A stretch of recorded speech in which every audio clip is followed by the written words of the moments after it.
Bonjour, bienvenue à toi aujourd'hui. Aujourd'hui, en cette fête de Saint-Étienne, on dirait presque qu'on est revenu dans le temps ordinaire. Mais non, c'est encore le temps extraordinaire de Noël. Ce qui fait que je te souhaite encore joyeux Noël. Et on est devant une journée de naissance. Oui, aujourd'hui, c'est la naissance de Saint-Étienne au ciel.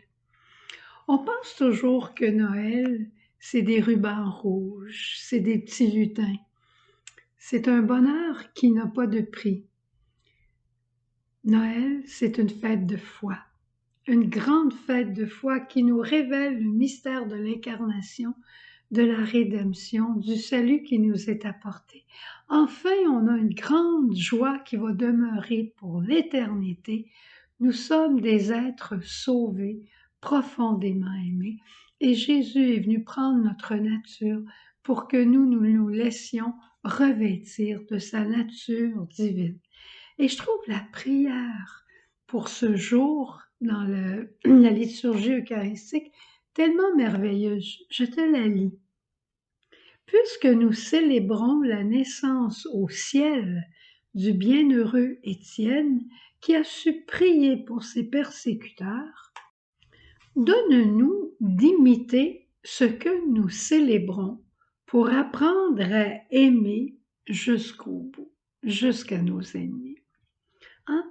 Donne-nous, Seigneur, d'imiter ce que nous célébrons. Qu'est-ce que nous célébrons pendant le temps de Noël? Nous célébrons un Dieu qui s'abaisse, qui vient se faire notre serviteur, qui se fait tout petit et qui vit près de nous pour nous apprendre à aimer.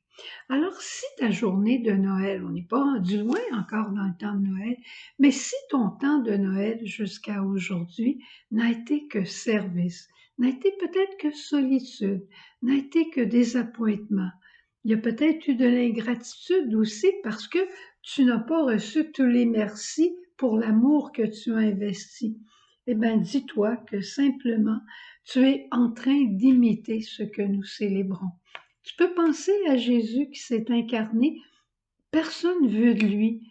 Il vient s'incarner, il prend le froid, il prend la misère, il prend tout ça avec ses parents et on lui dit pas merci. Qui s'occupe de lui à Noël? Pas tellement personne. Mais quand on vit des choses comme Jésus a vécu, alors notre vie prend sens. Puis en même temps, ça se peut que ton Noël soit un Noël faste, un Noël de grande joie, un Noël de grande fête. Remercie encore le Seigneur et offre-le aussi pour tous ceux qui vivraient la même chose que toi, puis qui n'ont pas fait monter leur gratitude vers le bon Dieu, puis offre-le aussi pour tous ceux qui ne connaissent pas ce bonheur-là. Mais c'est un même mystère, l'incarnation, la rédemption. C'est un même mystère. On a vu avant Noël la naissance de Jean-Baptiste. Le 25, c'est la naissance de Jésus. Et là, aujourd'hui, le 26, on a la naissance au ciel de Saint-Étienne. Saint-Étienne qui a accueilli le salut lui-même, qui s'en est laissé revêtir. Et qu'est-ce qu'il a fait quand on pense à Étienne? Est-ce qu'on pense à tous ses services comme diacre? Peut-être. Mais surtout, ce qu'on se souvient d'Étienne, c'est cette grande parole qu'il a dite au moment de sa mort. Père, ne leur impute pas le martyre qu'ils me font. Je leur pardonne. Je leur pardonne. Il s'est revêtu du Christ qui est venu au milieu de nous pour aimer, pour pardonner, pour donner sa vie. Il s'en est revêtu, il en a été revêtu par le mystère de l'incarnation et il nous montre tout de suite jusqu'où va nous conduire Noël.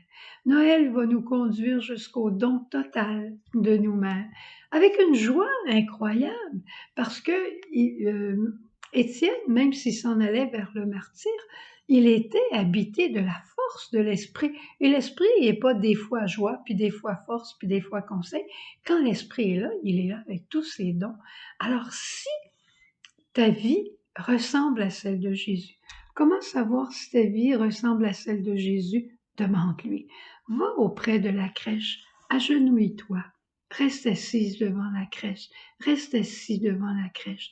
Regarde Jésus, laisse-toi regarder et tu verras les similitudes qu'il y a entre ta vie et celle de Jésus, entre ton existence aujourd'hui et la naissance du pauvre Jésus.